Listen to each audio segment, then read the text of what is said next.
Some other news from the last couple of days I want to get your opinion on. We had new Celtics forward Danilo Gallinari. He's been diagnosed with a torn ACL at his left knee. The 34-year-old Italian was injured last Saturday during a FIBA World Cup qualifying game that's going on right now. He was in a game against Georgia. Grabbed his left knee after like a bounce pass in the lane before hobbling over to the sideline. He's holding the back of the knee. Trainers rushed to his aid. There was some hope that it wasn't going to be that bad, but in the end, torn ACL here, Trey. That's typically some sort of recovery is like 6 to 12 months. So he could be up for the entire season. He could be up for a good chunk of it. But what do you make of this?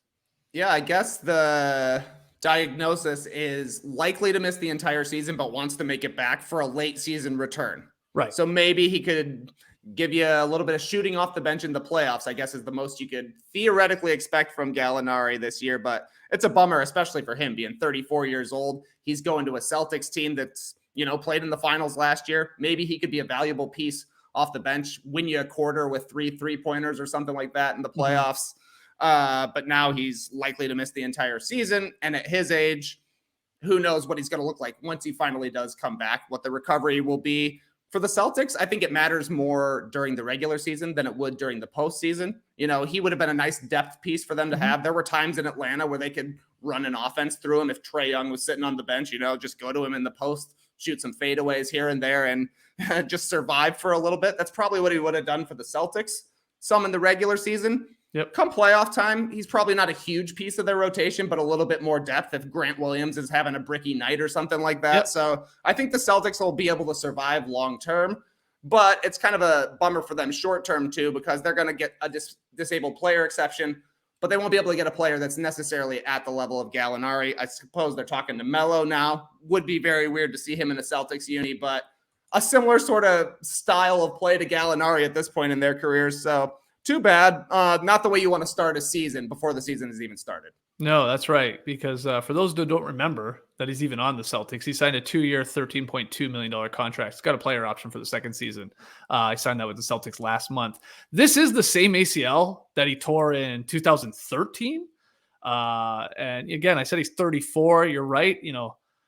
You would hope that he's not done in the NBA, but you never know how these guys will recover, especially when they get into that age. But he's a great shooter. So if he can come back, sort of like get into gear at the end of the regular season and then sort of, try and win him a quarter or so in a playoff series. I'm with you. I think that's like really all you'd be banking on, but he's a great shooter. 38.2% three-point shooter in his career, over 1,400 makes.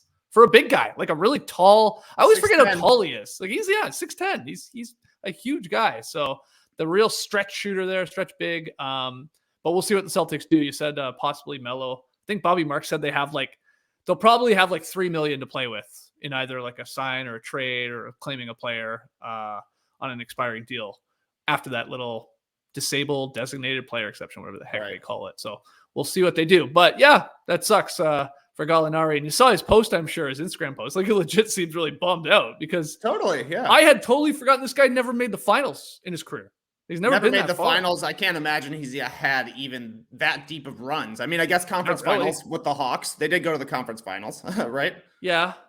Was he on the team too? Yeah, he was. Okay, yeah. Yeah. So, but yeah, I mean, this would have been his best chance at a ring for sure. And it happened in an international tournament, which he also doesn't get to finish out. So kind of a double whammy for him. But as for Danilo Gallinari, like one of the greatest lies that I'll always remember in NBA history is when Mike D'Antoni was coaching the Knicks and Gallinari was a rookie. And he said, he's the best shooter he's ever coached.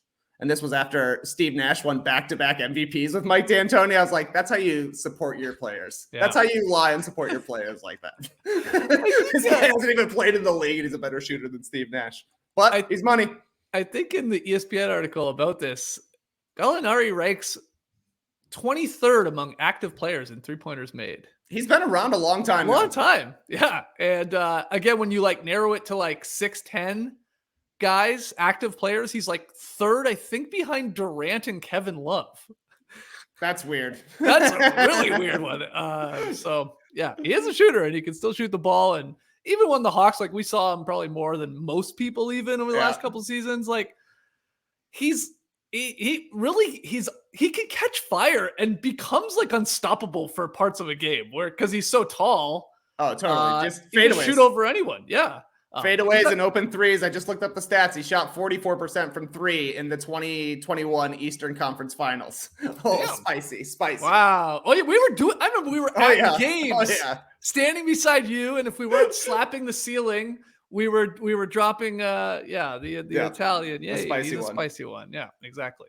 Okay, well, in other news, definitely bummer news for you as a Bulls fan, but according to ESPN, Bulls guard Lonzo Ball is expected to miss training camp and is doubtful for the start of the regular season because of lingering pain and discomfort following meniscus surgery on his left knee back in January.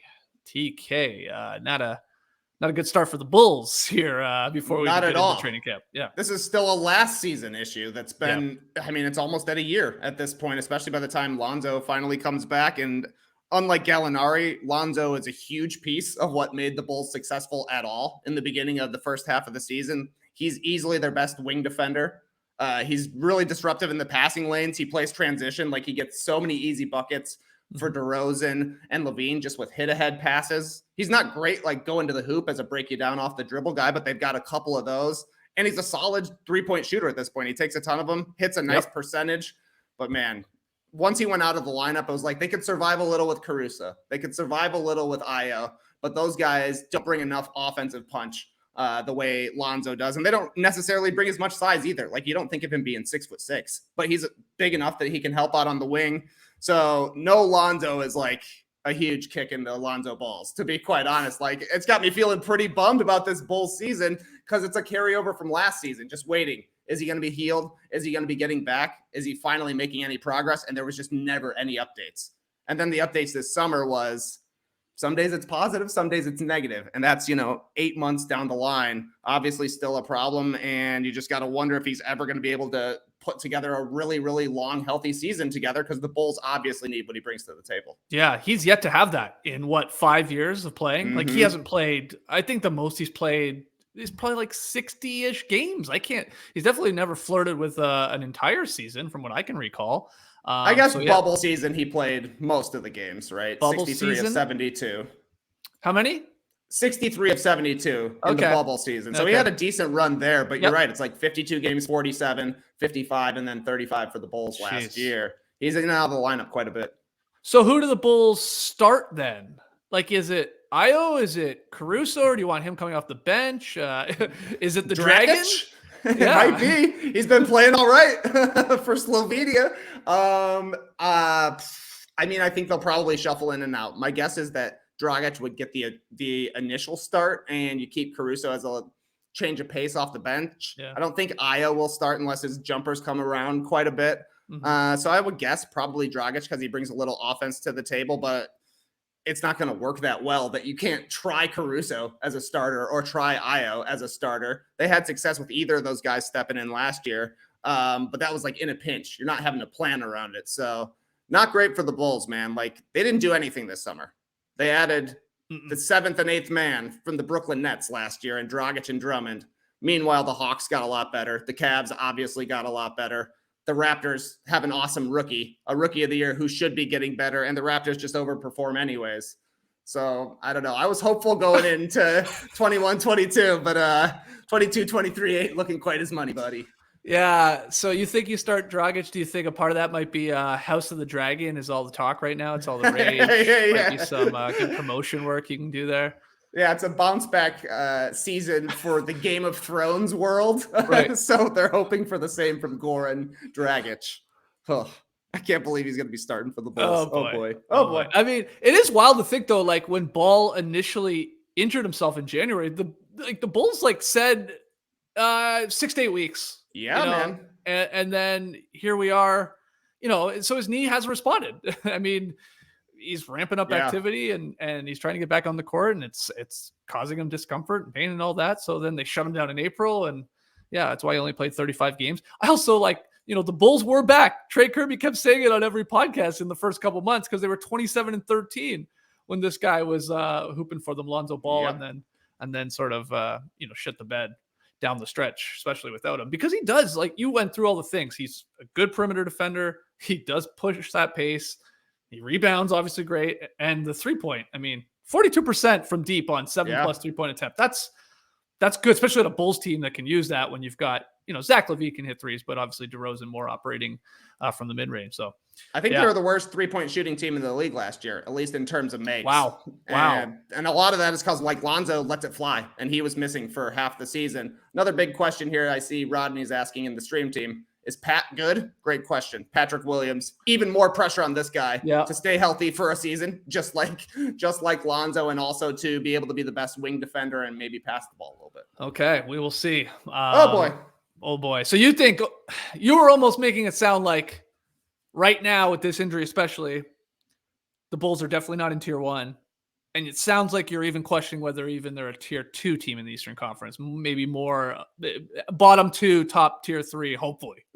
Well, okay. So I think that the next tier of teams is the Hawks, Bulls, Raptors, and Cavs. I think they're all on the same spot, basically. Okay.